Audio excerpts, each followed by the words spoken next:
और बड़ी खबर आपको बताऊं, जहां हिजबुल्लाह पर लगातार इजराइल की तरफ से हमले जारी हैं। लगातार एक के बाद एक रॉकेट इजराइल दाग रहा है हिजबुल्लाह के तमाम ठिकानों पर।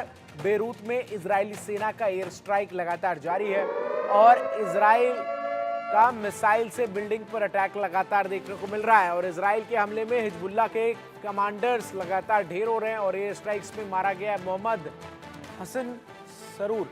इसके साथ ही साथ इजराइल पर कई अटैक करवा चुका था सरूर। आपको ये जानकारी दे दूं, सरफेस टू एयर यूनिट का कमांडर था सरूर।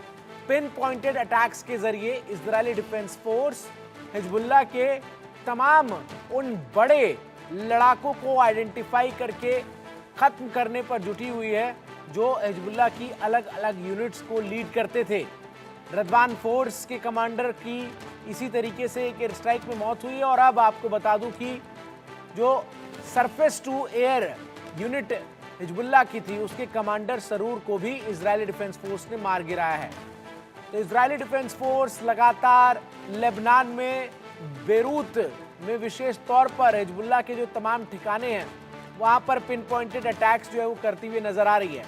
एयर स्ट्राइक्स इसीलिए लगातार किए जा रहे हैं क्योंकि जो लेबनान और इजराइल की सीमा लगती है उसमें लेबनान के पास हाइट एडवांटेज है। जो आखिरी गांव है इजराइल का लेबनान से बॉर्डर का लगा मेटुला, उसके पहाड़ के दूसरी तरफ से हिजबुल्लाह के लड़ाके लगातार हमला करते हुए आए और अब इजरायली डिफेंस फोर्स ताबड़तोड़ एयर स्ट्राइक से लेबनान को दहलाए हुए है। तो वहीं हिजबुल्लाह भी लगातार इजराइल पर रॉकेट जो है वो दाग रहा है और हिजबुल्लाह ने इजराइल पर 175 रॉकेट एक साथ दागे हैं और कई जगह इससे धमाके भी हुए हैं और कई जगहों पर आग भी लगी है। तो इजरायली डिफेंस फोर्स एक तरफ जहां लगातार हमला कर रही है हिजबुल्लाह के तमाम हाइडआउट्स पर, ठिकानों पर, तो वहीं दूसरी तरफ हिजबुल्लाह भी लगातार जवाबी कार्रवाई में इजरायली डिफेंस फोर्स को निशाना बना रहा है। और यही बड़ी वजह है कि युद्ध की स्थिति जो है वो इस वक्त नजर आ रही है।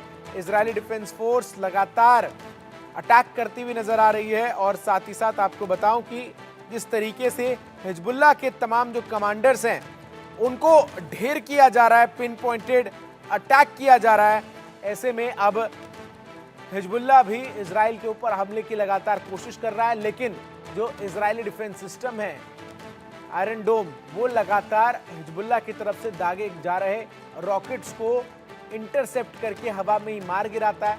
हालांकि आयरन डोम सभी रॉकेट को रोकने में सफल अगर नहीं हो पाता है तो उनमें से कुछ रॉकेट्स जो हैं वो रिहायशी इलाकों में भी गिरते हैं, जिसके बाद वहाँ आग लगने की घटनाएं जो हैं वो सामने आ रही हैं। अलग अलग तस्वीरें आपके टेलीविजन स्क्रीन पर लगातार हम आप तक दिखा रहे हैं।